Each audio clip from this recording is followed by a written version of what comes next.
Back in 2022, another installment of the Predator franchise named Prey was released on Hulu after the failure of the previous one, The Predator.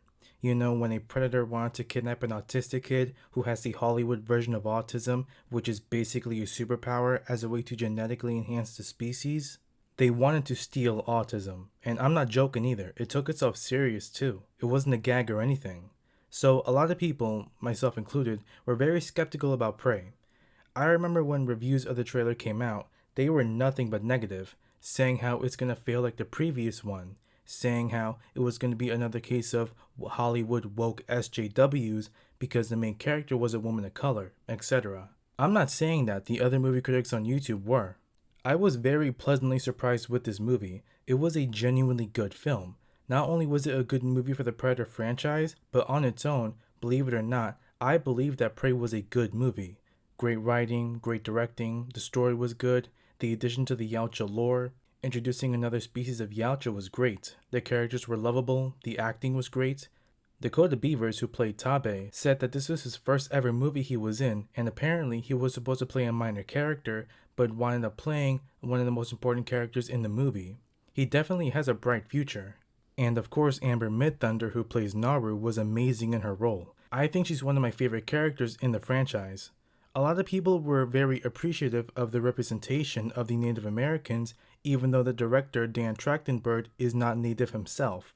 He still took the time to research about it and have help from other people to give proper, respectful representation. The main spotlight of the movie was, of course, the Predator, a new one dubbed the Feral.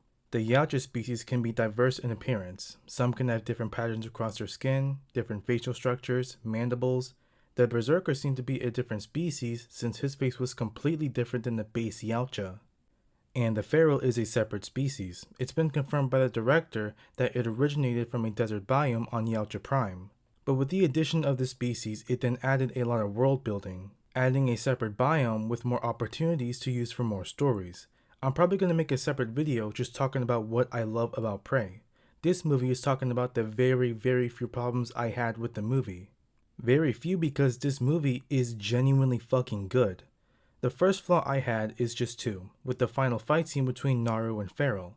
A lot of people had flaws with this scene, with the main point being that Naru should not have been able to take on Feral physically, which I do agree with.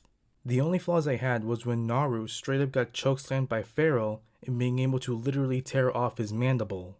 Let's go over what happened. After Naru was able to get Feral to slice off his arm with his shield, Feral grabs Naru and chokeslams her. That's my first gripe. The Yautja species is very strong. They easily tower over most people. Earlier in the movie, the same Yautja was able to take on a grizzly, get right back up after getting chomped, and was able to kill it with one punch, lift it over his head, and start ripping into it. Yeah, he did get injured when he was ambushed by the French, stepped on the bear trap, etc. He did get shot in the back of the head, and he did just lose his arm at that scene. So he absolutely was not in the best shape, but still, a 7-foot tall monster with super strength chokeslamming someone is going to do a lot worse damage than what happened to Naru, which was basically nothing. Then there was a part where Naru literally grabbed his mandible and ripped it off. As you may know, the Feral is a separate species of the regular jungle hunter Yautjas we've seen in the movies. The main species lives in the more tropical jungle biome, while the Ferals live in a desert biome. That's why they have darker skin. Melanin helps absorb the sun for more nutrients and lessens the damage that can be caused from the sun, like sunburns and skin cancer. And there's of course a different head structure. Thinner, waxier dreads, a large forehead, larger eyes, and of course the mandibles. They are larger than jungle Yautjas because the desert Yautjas evolved to crush and eat bones. Because of the lack of organic matter in a desert compared to the large amounts of organic matter in a jungle, the desert Yautjas evolved much larger and stronger mandibles to help bite through and crush bone to eat the nutrient-packed bone marrow. So even if the Feral was incredibly weakened throughout the movie, there was genuinely no way that Naru would have been able to rip off his mandible. Not even Dutch or Dylan could have done something like that. Now, I'm not trying to come off as one of those YouTube movie critics that wants to blame everything on woke Hollywood SJW feminism or something like that, saying that Naru was only able to do that because the writers wanted to make her a superhumanly strong woman or something. I'm not saying that at all. My first video was defending Naru, saying that her win against Farrell wasn't plot armor. I just feel that these two moments were some type of plot holes or an inconsistency. My last flaw with the movie is, ironically, the Predator himself. Now, I love this one. He's definitely one of my favorite Yautjas so far in the franchise. I love his design. Bones actually make up a large part of the Desert Yautja culture, like his face mask being a modified skull and their appearance evolving to eat bones. The reason he's called the Feral Predator is because he's supposed to be feral. He's also called the Savage. Usually when you think of something being described as feral or savage, you would think of them acting in an animalistic manner, but honestly, I didn't see too much of that in the movie. Yeah, there was when he was ambushed by the French, but it wasn't exactly savage. Any other Yautja would have done the same thing. I think the only times he genuinely acted like his name was when he decided to physically take on the grizzly, and ironically when he wasn't acting violent at all. Yeah, a predator is going to take on a grizzly. Of course, it's going to challenge one and hunt it. Grizzly bears are very powerful and dangerous animals, and hunting powerful and dangerous animals makes up the entire Yautja culture. But instead of pulling out his wrist blade or his shield, he decides to barehandedly beat and kill the grizzly with his own physical strength. Then there were his scenes where he wasn't acting too violent. A lot of people just imagine animals like omnivores, and especially carnivores, as killing machines that rip and tear everything they see, like how grizzly bears are always depicted in films and even dinosaurs, when in reality, grizzly bears are very curious animals and even avoid human contact. And it's not like every carnivorous dinosaur is going to waste its time and energy to hunt down and kill every single animal they see. I honestly really like the scenes where Farrell was instead showing curiosity. In his first scene, he was observing the circle of life, the ants being eaten by the frog being killed by the snake, and then the snake being killed by the Farrell. Then there was a scene of him examining the dead buffaloes and a cigar that was left behind by the French. But all in all, Farrell didn't really act that feral to begin with, which is weird since he goes by both feral and savage. One thing that would have been a cool way to add a more horror vibe to this movie is Farrell acting, well, feral, animalistic.